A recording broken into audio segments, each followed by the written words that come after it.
सो एक और important question SSC CGL 2019 का। देखिए तो यहाँ पे ये क्वेश्चन अक्सर मतलब पूछे जाते हैं। इन क्वेश्चन को करना कैसे है, सिंपल मेथड में बता दूंगा एकदम आसान भाषा में। तो यहाँ पे देखिए, each of the two items is sold at a price of 400, यानी कि दो आइटम्स है। मान लो पहला जो आइटम है, मान लो क्या है दिया हुआ 4,880 रुपये में बेच रहा है, दूसरा भी आइटम 4,880 रुपये में बेच रहा है। अब यहाँ पे क्या होगा ना, एक प्रॉफिट बेचेगा और एक लॉस बेचेगा, ऐसा ही क्वेश्चन होता है।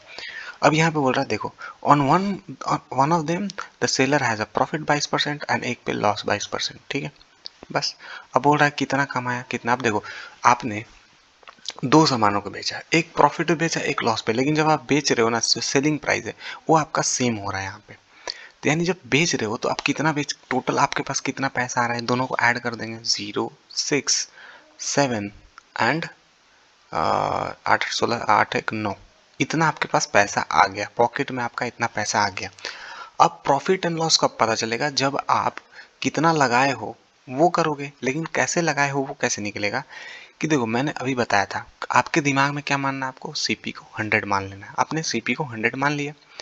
अब आपको पहला आइटम पे 22% का प्रॉफिट हो रहा है। ठीक है, यानी कि ये वाला जो आइटम है, ये वाला, इस पे 22% का अगर प्रॉफिट हो रहा हमें, यानी कि अगर सीपी 100 है तो इसका वैल्यू 122 है, तो सीपी का वैल्यू 100 हो जाएगा, इंटू 100 करेंगे तो। ठीक है, इसको मैं फिर से एक्सप्लेन कर दे रहा हूँ आपको। देखो यहाँ पे तो 122 का वैल्यू मैं लिख दूँ, सीपी दिमाग में मैंने माना 100, सीपी 122 का वैल्यू 4880, तो 100 का वैल्यू 4880 डिवाइडेड बाई 122 इंटू 100, ऐसे ही कैलकुलेट करते हैं, इसमें तो किसी को दिक्कत नहीं होगा। तो इस प्रोसेस को आपको डायरेक्ट लिखना है। ठीक है, तो मैंने यहाँ पे लिख दिया है। अब यहाँ पे आप देखो तो ये कट जाएगा। ठीक है, ये 4 से कटना ही कटना है, तो ये हो जाएगा, यानी कि पहला जो आइटम था, ठीक है, जो पहला आइटम था उसको उसने 4,000 में खरीदा था। ठीक है, यानी कि पॉकेट से उसका पैसा कितना लगा था, 4,000, बेचा कितना, 4,880 रुपए में। सेकेंड आइटम पे हो रहा 20% लॉस, दिमाग में हमने मान लिया 100 कॉस्ट प्राइस। अब यहाँ 20% का लॉस हुआ, यानी कि सामान का दाम 80। ठीक है, सामान का दाम जो लॉस हुआ, तो अभी 100 से वैल्यू 80 हो गई, यानी इसका जो वैल्यू है वो 80 है। अब फिर से यहाँ कॉस्ट प्राइस क्या हो जाएगा, यहाँ से भी कटेगा ही कटेगा, 6 होता है और 81, यानी कि इस आइटम को इसने 8100 रुपये में खरीदा था, है ना। सॉरी 6100 हो जाएगा, 6100। तो इस आइटम को उसने 6100 में खरीदा था और 20% लॉस होने के कारण इसने 4880 रुपये में बेच दिया है। अब देखो इसके पॉकेट में कितना पैसा आया बेचने के बाद, इतना। इन दोनों आइटम्स को जब वो बेचा था तो इतना आया था।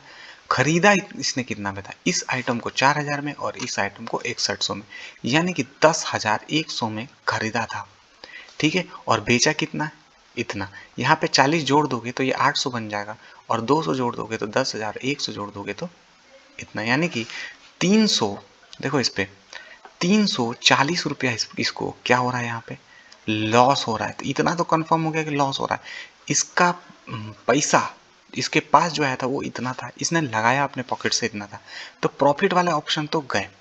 अब एक बात बताओ, 340 10,100 का कितना परसेंट होगा, 3.4 से कम होगा, थोड़ा सा एकदम हल्का कम होगा, क्योंकि इसका जब 3.4% निकालोगे तो 340 नहीं होगा, क्योंकि 10,000 का ही 3.4 340 हो जाएगा ना। 3.4% 10,000 का, तो ये तो 10,100 है, तो इससे थोड़ा ज़्यादा आना चाहिए, तो ये अमाउंट कम पड़ जाएगा, यानी कि 3.4 से हल्का कम होगा। ऑप्शन में बस यही है, इसके अलावा ये वाला है तो ये ऑप्शन हो नहीं सकता, क्योंकि 3.3 के आसपास कुछ आएगा, 3 दिस दैट जो भी होगा। तो यहाँ पे करेक्ट ऑप्शन क्या हो जाएगा, 3.4 लॉस होगा। यहाँ पे करेक्ट डेसिमल पॉइंट पे दिया हुआ है कि करेक्ट टू डेसिमल पॉइंट आप लिख सकते हो। तो ऑप्शन कौन सा सही हो जाएगा, ऑप्शन बी। उम्मीद है आपको समझ में आया होगा।